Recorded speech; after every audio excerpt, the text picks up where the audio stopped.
C'est les versets 1 à 11. Alors, je vous l'ai déjà dit, on a déjà regardé plusieurs fois ce texte, le miracle des poissons. Alors, c'est beaucoup de poissons. On va le regarder sûrement, vous connaissez sûrement ce texte. Mais ce matin, j'ai voulu l'aborder d'une manière un petit peu différente de ce que nous voyons d'habitude, le passage, et puis on regarde, mais il y a des choses ici qui doivent nous interpeller. Le message de ce matin, c'est avance en pleines eaux. Jésus va te transformer. Avance en pleines eaux. Jésus va te transformer. Je voudrais lire le passage ce matin avant de regarder ensemble ce texte. Comme Jésus se trouvait auprès du lac de Génézareth et que la foule se pressait autour de lui pour entendre la parole de Dieu, il vit au bord du lac 2 barques, d'où les pêcheurs étaient descendus pour laver leurs filets. Il monta dans l'une de ces barques qui était à Simon, et il le pria de s'éloigner un peu de terre. Puis il s'assit, et de la barque, il enseignait la foule. Lorsqu'il eut cessé de parler, il dit à Simon, avance en pleine eau, et jetez vos filets pour la pêche. Simon lui répondit, Maître, nous avons travaillé toute la nuit sans rien prendre, mais sur ta parole, je jetterai le filet. L'ayant jeté, ils prirent une grande quantité de poissons, et leur filet se rompait. Il fit signe à leurs compagnons qui étaient dans l'autre barque de venir les aider. Ils vinrent et lui remplirent les 2 barques au point qu'elles enfonçaient. Quand il vit cela, Simon, Pierre, tomba aux genoux de Jésus et dit, Seigneur, retire-toi de moi, parce que je suis un homme pécheur. Car l'épouvante l'avait saisi, lui et tous ceux qui étaient avec lui, à cause de la pêche qu'il avait faite. Et il en était de même de Jacques, de Jean, fils de Zébédée, les associés de Simon. Alors Jésus dit à Simon, ne crains point, désormais, tu seras pêcheur d'hommes. Et ayant ramené la barque à terre, ils laissèrent tout et le suivirent. Alors, comme je le disais, vous connaissez cette histoire. Vous l'avez sûrement entendue peut-être plusieurs fois, mais on va essayer d'analyser ensemble un petit peu cette histoire. Avez-vous déjà fait l'expérience de jeter un bonbon Mentos dans un verre de Coca-Cola? Alors les jeunes aiment faire ce genre d'expérience. Vous avez sur Internet des foules de petites vidéos. J'ai vu récemment un monsieur qui s'est mis dans une baignoire et qui a jeté des dizaines et des dizaines de Mentos dans la baignoire. Vous pouvez imaginer un petit peu la réaction chimique qui s'est passée à un moment donné. Coca plus Mentos égale geyser. Faites l'expérience. Coca plus Mentos égale geyser. Avec Jésus, nous avons besoin parfois de faire des expériences immédiates dans notre foi. Et c'est le cas ici pour les premiers disciples qui vont suivre Jésus. Mais la condition que le Jésus leur montre, c'est d'avancer en pleine eau. La bénédiction se trouve sur le lac. Elle ne se trouve pas au bord du lac. Elle se trouve sur le lac, la bénédiction. Si tu veux la bénédiction avec le Seigneur, il faut faire ce que le Seigneur te demande de faire et non pas faire ta propre volonté. Parce que bien souvent, c'est ce que nous faisons dans notre vie Aujourd'hui, dans notre société, on aime faire nos propres méthodes, notre propre manière d'agir, notre manière de penser, notre manière de pratiquer la religion. Mais ce que le Seigneur demande aujourd'hui, si tu veux être béni, avance en pleine eau. Plusieurs enseignements dans ce texte. Tout d'abord, Jésus va se servir de la barque de Simon. Verset 3. Il monta dans l'une de ces barques qui était à Simon, et de la barque il enseignait la foule. Je me dis, Jésus avait besoin de la barque de Simon pour enseigner. Je ne sais pas si vous êtes déjà allé en Galilée, mais si vous allez sur le lac de Génézareth, il y a le lac est en profondeur, et bien souvent on voit qu'il y a une façon, je dirais, de faire naturellement de parler. Et si une personne va sur le bateau, eh bien les personnes qui sont sur le rivage entendent facilement parler. J'ai fait personnellement l'expérience, j'ai pas prêché, mais j'ai fait l'expérience et on m'a entendu sur le bord du rivage. Mais je vois bien que le Seigneur va se servir de la barque de Simon pour être l'instrument de bénédiction pour parler à la foule.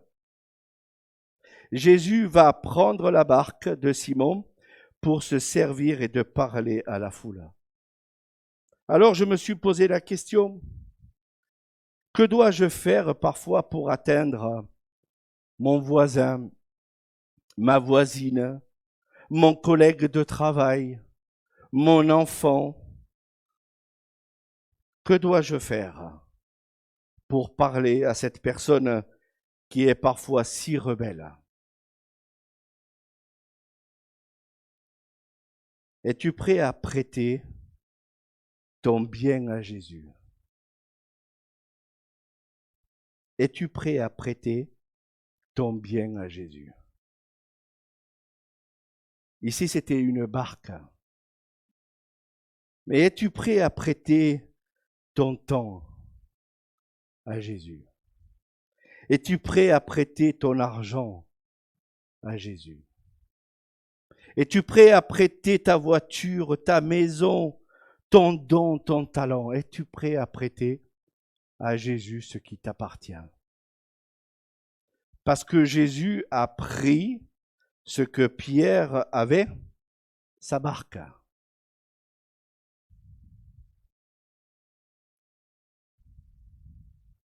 J'aimerais vous lire un texte qui se trouve dans l'évangile de Matthieu, le chapitre 6.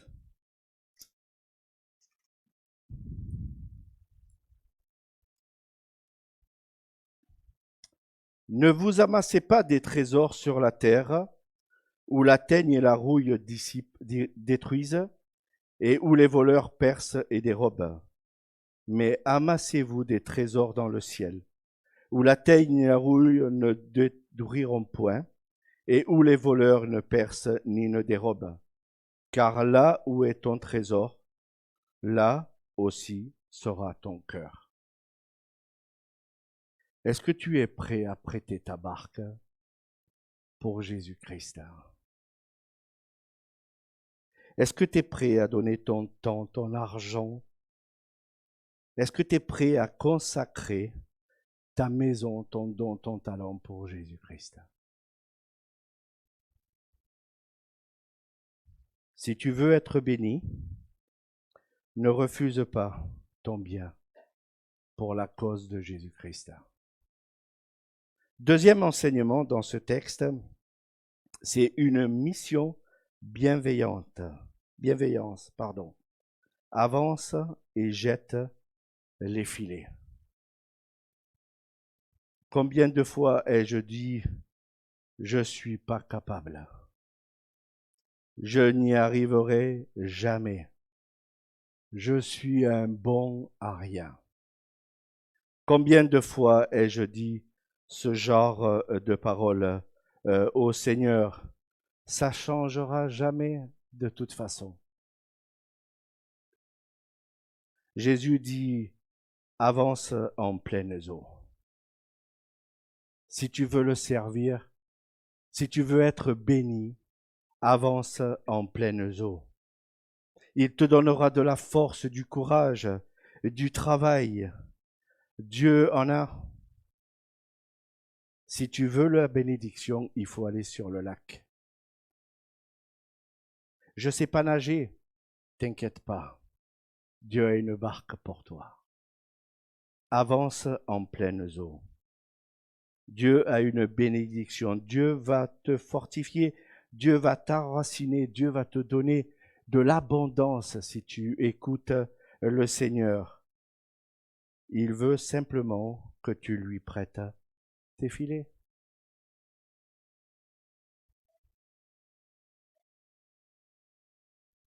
Est-ce que tu es prêt à laisser ces filets qui t'empêchent parfois d'avancer en pleines eaux? Vous savez, ce que j'aime beaucoup dans le texte, c'est la fin. Et ayant ramené les barques à terre, ils laissèrent tout et le suivirent. Donc, ils laissèrent les filets. Vous savez, les filets, ça sert à ramasser, à cueillir. Et là, ils ont cueilli ce jour-là une grande quantité de poissons. Et le Seigneur avait besoin qu'ils abandonnent leurs filets.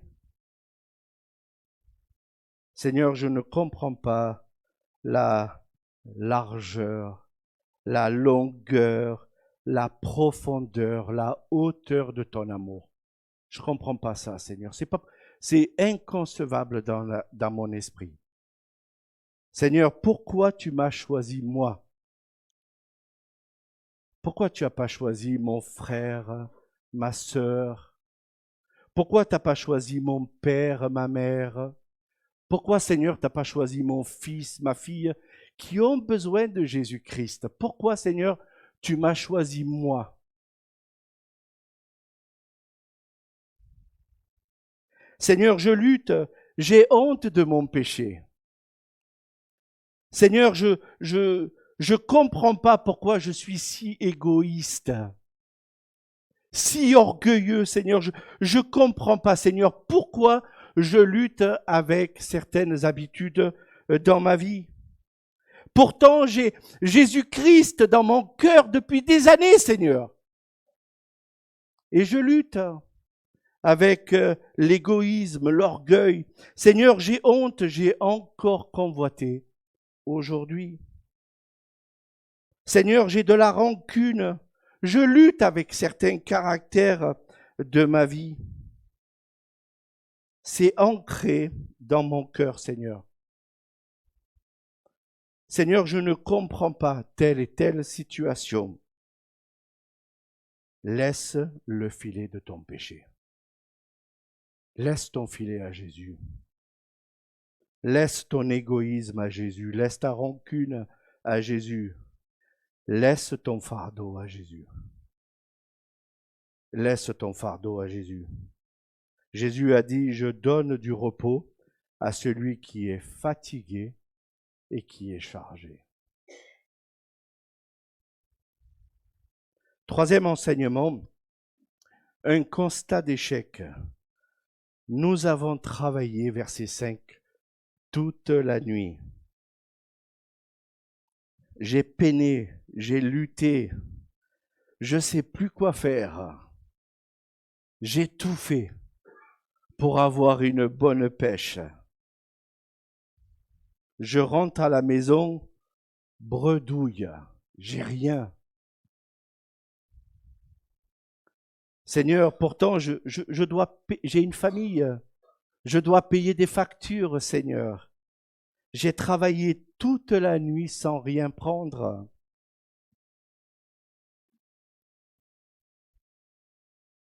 Ma femme a une pratique, et vous pouvez lui demander, quand elle redescendra tout à l'heure, tous les matins, pratiquement tous les matins, elle me dit ceci, Nicolas, que Dieu te bénisse. Bon, très bien. Elle m'aime, elle pense à moi, et donc elle cherche que j'ai une bénédiction durant la journée. C'est formidable. C'est formidable qu'une femme ait envie de me dire tous les matins que Dieu te bénisse. Et puis le soir, quand je rentre à la maison, eh bien la réponse est flagrante comme le matin. Est-ce que Dieu t'a béni? Je suis honnête parfois, je suis dans la transparence. Des fois, je dois lui dire, oui, le Seigneur m'a béni. Dieu m'a fait du bien aujourd'hui. Mais des fois, mon honnêteté, ma transparence, je suis responsable d'église, je veux manifester à mon épouse un grand amour. Et des fois, je lui dis, ben non, Dieu ne m'a pas béni aujourd'hui. J'ai reçu que des mauvaises nouvelles. Et ça m'arrive de recevoir de mauvaises nouvelles. Je dois dire des fois au soir à ma femme, j'ai rien eu aujourd'hui. Walou, nada. Vous connaissez cette expression? Nada, j'ai rien aujourd'hui à te proposer. Aucune bonne nouvelle aujourd'hui. Simon a été honnête avec Jésus. J'ai travaillé toute la nuit. Seigneur, j'ai rien pris. On a besoin, n'est-ce pas, d'être dans la transparence avec le Seigneur. Des fois, le Seigneur nous bénit, gloire à Dieu. Des fois, le Seigneur ne nous bénit pas.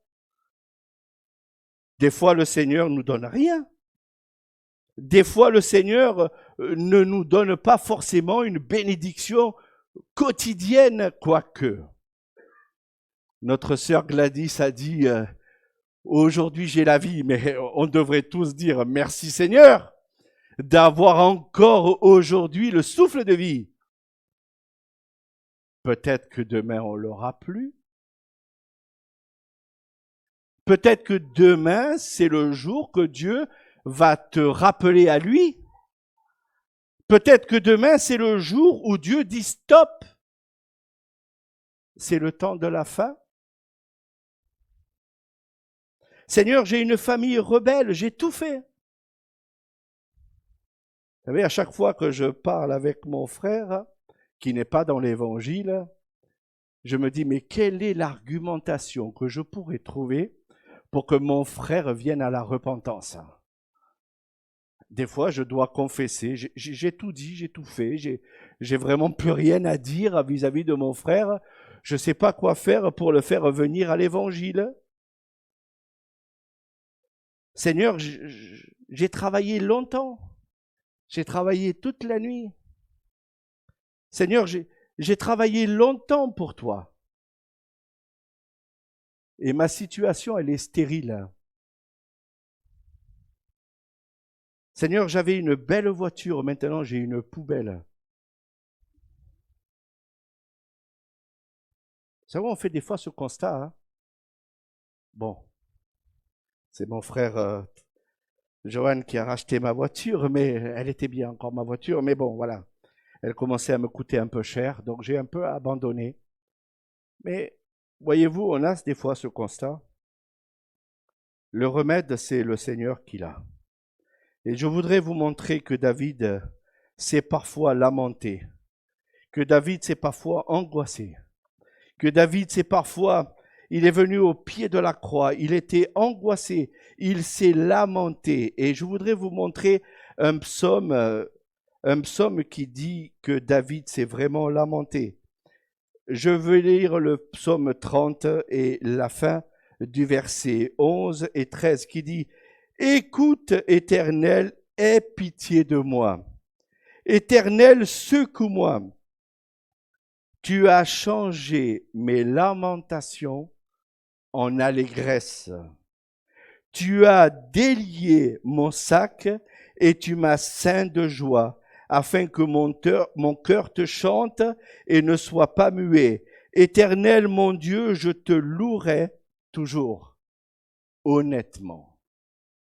Entre vous et moi, est-ce que vous aimeriez pas le soir dire « Seigneur, a changé mes lamentations en allégresse » Est-ce que vous aimeriez pas le soir, quand vous rentrez à la maison, dire « Eh bien, le Seigneur a délié mon sac d'angoisse Et il m'a donné une ceinture de joie. David est passé par là. David connaissait ce genre de choses. Et il nous arrive parfois de dire, Seigneur, j'ai travaillé toute la nuit sans rien prendre. Quatrième enseignement, c'est une résolution qui honore Dieu. Mais sur ta parole, je jetterai le filet. Sur ta parole, Seigneur, je jetterai le filet. Le chemin de la victoire se trouve dans le sentier de la foi. Nous, trop souvent, nous regardons, nous agissons par la vue. Nous oublions de faire confiance totale au Seigneur Jésus-Christ. Ce n'est pas la peine. Il n'y a pas de raison que je jette les filets. J'ai travaillé toute la nuit. Pourquoi rejeter mes filets? Seigneur, je suis un professionnel. Je suis un expert de la pêche. Si j'ai rien attrapé, c'est pas parce que tu vas me dire maintenant de jeter une deuxième fois le filet que ça va résoudre mes problèmes. J'ai travaillé toute la nuit. Je suis sorti au mauvais moment. J'aurais dû peut-être sortir 10 minutes avant, 10 minutes après. Peut-être que les poissons que j'ai pêchés étaient endormis ce jour-là dans le lac. Ils n'ont pas vu mon magnifique filet qui était là pour les attraper. J'ai rien pris. Mais Simon a pris une résolution ce jour-là. Il a dit, Seigneur, sur ta parole. C'est pas merveilleux ça? De faire confiance au Seigneur. Seigneur, j'ai tout essayé, j'ai tout fait. Mais tu me redemandes encore une fois d'essayer. Je vais essayer parce que tu me le demandes. Est-ce que vous n'avez pas envie d'essayer une deuxième fois pour le Seigneur? Est-ce que vous vous dites pas des fois, je me dis j'ai travaillé toute la nuit, mais parce que tu me le redemandes, Seigneur, je suis prêt à jeter une deuxième fois le filet? Nous avons un grand Dieu. On le chante le dimanche matin. Moi, j'ai envie de m'arrêter dans la prédication de ce matin et de dire avec vous, avec des cris de joie, ma bouche te chantera, j'élèverai mes mains. Mais je me dis, mais est-ce que nous comprenons parfois ce que nous chantons? Sûrement, vous allez partir ce matin avec des cris de joie dans votre cœur. Sûrement. C'était un moment béni ce matin. Mais bon, le pasteur, il a tapé fort ce matin. Il a pris la prédication, celle que j'aime le moins. Là, il est allé un peu fort ce matin. Mais c'est Dieu qui vous parle, c'est pas Nicolas. C'est Dieu qui vous parle. Cinquième enseignement, une merveilleuse surprise. Ils prirent une grande quantité de poissons. C'est pas merveilleux ça? De se confier dans la méthode de Jésus. Moi, je me dis souvent, Seigneur, donne-moi les bonnes méthodes, donne-moi les bonnes résolutions. Seigneur, donne-moi la bonne conception. Un jour, au groupe de louanges, j'ai dit que j'étais prêt à déplacer certaines barrières et je suis toujours prêt à déplacer des barrières si ça n'honore pas le Seigneur. Dans ma vie personnelle, dans l'Église, je suis prêt à déplacer toutes les barrières du monde si ça n'honore pas le Seigneur. La condition, c'est si ça n'honore pas le Seigneur. Parce que si c'est pour mon égoïsme, si c'est pour mon orgueil, si c'est pour ma manière de penser, si c'est pour ma manière d'agir, Vous avez une expression, les Antillais. En nous changer les choses. Vous connaissez cette expression, les Antillais? Oui. En nous changer les choses, si c'est la méthode de Jésus. Si ce n'est pas la méthode de Jésus, vous n'allez rien changer du tout. Parce que ça va être votre méthode à vous. Et ça ne va pas être la méthode du Seigneur Jésus-Christ. Il faut faire confiance au Seigneur Jésus-Christ dans certaines situations. Dans certaines situations que vous êtes en train de vivre. Si la méthode ne glorifie pas le Seigneur, il faut savoir la changer. Si la barrière n'est pas tout à fait appropriée, il faut savoir la changer. Si dans votre foyer, vous voyez que votre époux, votre épouse a moins d'amour pour vous, il faut changer. Sinon, vous allez perdre. Vous allez la perdre. Vous allez le perdre. Parce que c'est peut-être pas la bonne méthode d'aimer la personne qui est à côté de vous. Certaines personnes pensent que pour changer quelqu'un, il faut taper. Taper, c'est pas la bonne méthode. Hein. C'est pas la bonne méthode. Hein. Certaines personnes pensent que c'est l'habitude que j'ai eue depuis que je suis en Jésus-Christ. Oui? Mais si ce n'est pas la bonne méthode, s'il faut prendre une grande quantité de poissons, ben il faut changer. J'aimerais que les choses aillent comme cela. Vous savez, dans la maison où j'habite, ma femme et moi, on pense qu'il y a certaines choses qu'il faudrait qu'on change. Le canapé, par exemple. On voudrait le changer, ce canapé, il commence à nous faire mal au dos. On aimerait changer le canapé, oui. On aimerait voir certaines choses changer et elles ne changent pas forcément d'un claquement de doigts. On aimerait que les choses, des fois, aillent plus vite que la musique. Mais le monde s'est fait en 6 jours, 7, et ne s'est pas fait en un seul jour. Les choses ne se sont pas changées comme ça du jour au lendemain. Et nous devons apprendre aussi à faire confiance au Seigneur dans certaines situations. Que ce soit dans ma vie personnelle, que ce soit dans l'église locale, il faut savoir apprendre à faire confiance au Seigneur Jésus-Christ. 6e enseignement, une entraide fraternelle. Verset 7. Ils furent signes à leurs compagnons, ils firent et ils remplirent 2 barques, au point où elles se sont enfoncées, ces barques. Je me dis, quand je lis l'histoire là, je me dis, mais les gens ici auraient pu être égoïstes. C'est que pour moi. Dieu m'a béni rien qu'à moi. Tout pour moi, rien pour les autres. Mais c'est la pensée, n'est-ce pas, de notre monde aujourd'hui. Tout pour moi, rien pour les autres.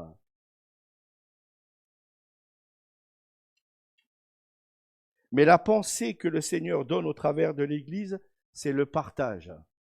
Tu as beaucoup, tu dois partager avec les autres. Et l'Église a besoin de penser partage. L'Église a besoin de penser unité. L'Église a besoin de penser ensemble. Tu es béni, gloire à Dieu. Viens louer le Seigneur. Dis, le Seigneur m'a béni. On partage la pêche miraculeuse, mais on partage aussi les bénédictions. On partage ce que le Seigneur nous a bénis, n'est-ce pas? Le Seigneur m'a fait du bien. Ben, j'ai envie de le dire, le Seigneur m'a fait du bien. Qu'est-ce qui se passe quand il n'y a pas d'unité? Parce que le corps de Christ, l'Église, c'est un corps. Ça fonctionne comme un corps. Je le prêche souvent, mais l'Église est un corps. Si la tête, elle est malade, croyez-moi que votre pied le sera aussi. Hein. Levez-vous le matin avec une migraine, vous allez passer une mauvaise journée. Pour ceux qui ont eu la gastro, qui vont peut-être l'avoir, la gastro, vous allez passer une mauvaise journée, croyez-moi. Et pour votre nez, pour vos toilettes, et pour la facture d'eau aussi, parce qu'il va falloir la tirer, la chasse. Hein. Et plusieurs fois. Hein. Et plusieurs fois. La Bible dit que l'Église est un corps. On doit fonctionner ensemble. On doit partager. On doit être unis. Alors quand il n'y a pas d'unité, ben c'est la discorde, c'est la désunité, tout simplement. On ne peut pas travailler ensemble si toi tu vas là et moi je vais là. À un moment donné, ça ne va pas être bon du tout. Hein. Ça ne va pas être bon du tout. Mais Simon n'a pas pensé qu'à lui. Simon a été béni parce qu'il a obéi par la foi au Seigneur et il a partagé avec ses associés, avec ses compagnons. Les obstacles à ce corps, l'orgueil. Dieu résiste aux orgueilleux, mais il fait grâce aux humbles. L'égoïsme. Notre monde est rempli d'égoïsme. Et au plus on avance, la Bible dit clairement qu'au plus vous allez avancer, au plus les gens seront de plus en plus égoïstes. Est-ce que c'est ce que nous voulons manifester au sein de l'Église? Est-ce que c'est ce que le monde doit rentrer dans notre Église avec cette manière de penser? Pas du tout. On doit mettre ce monde à l'extérieur. L'Église doit apprendre à partager. L'Église doit apprendre à vivre ensemble, à être bénie ensemble. Je pleure avec celui qui pleure.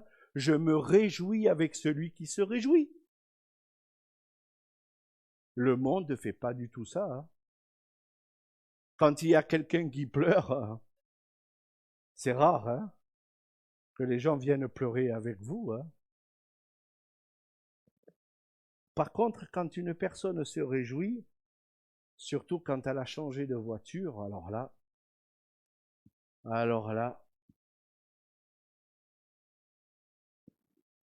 mon voisin sait que j'ai changé de voiture. Mes voisins, pardon, savent que j'ai changé de voiture. J'ai beau leur dire, c'est pas la mienne encore. Elle n'est pas là, la mienne.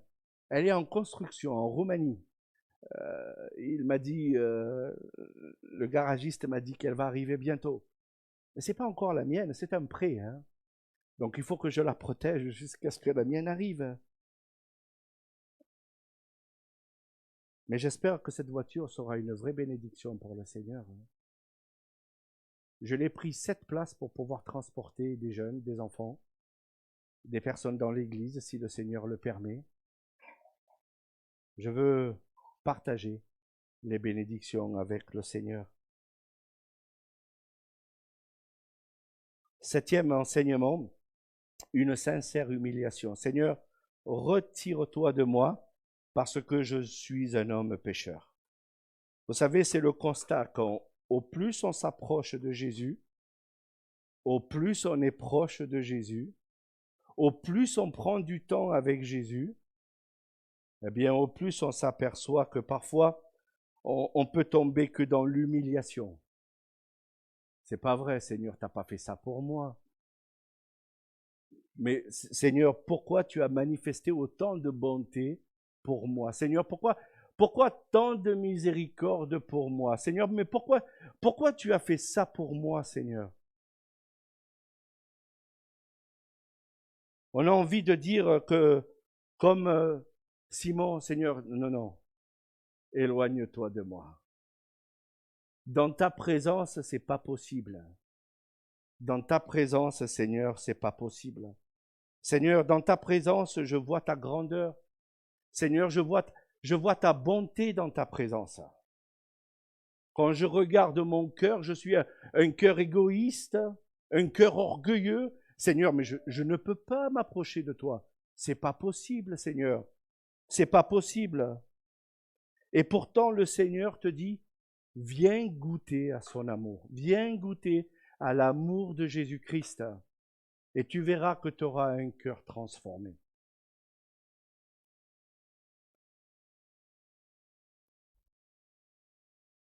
Dernier enseignement dans ce texte, une consécration totale. Ils laissèrent tout et le suivirent. Alors, quand j'ai lu le texte, moi j'ai pensé cuisine. Moi j'aurais dit, je ne sais pas pour vous, hein, moi j'aurais dit à table. Et je leur ai crié, on est béni. Si vous avez jamais mangé du poisson aujourd'hui, vous allez en avoir plein le ventre. Hein. Vous allez manger beaucoup de poissons aujourd'hui. Et le texte nous dit, ils laissèrent les filets et ils suivirent Jésus. Moi, j'aurais appelé tout Capernaum. Hein. J'aurais appelé tout Capernaum. J'aurais fait la trompette. La trompette sonne. Seigneur, allez, Capernaum, venez. Hein. Il y a beaucoup de poulets, beaucoup de poissons aujourd'hui. Quoique, on va plus y avoir des cailles. Hein. Aujourd'hui, c'était journée poisson. Et Pierre et Jean ont préféré tout laisser pour suivre Jésus. Vous savez, quand on revient à la réalité, quand on revient sur le rivage, le Seigneur nous donnera toujours le choix de le suivre ou pas. C'est vrai que le Seigneur peut nous bénir sur le lac. Et le Seigneur les a bénis sur le lac.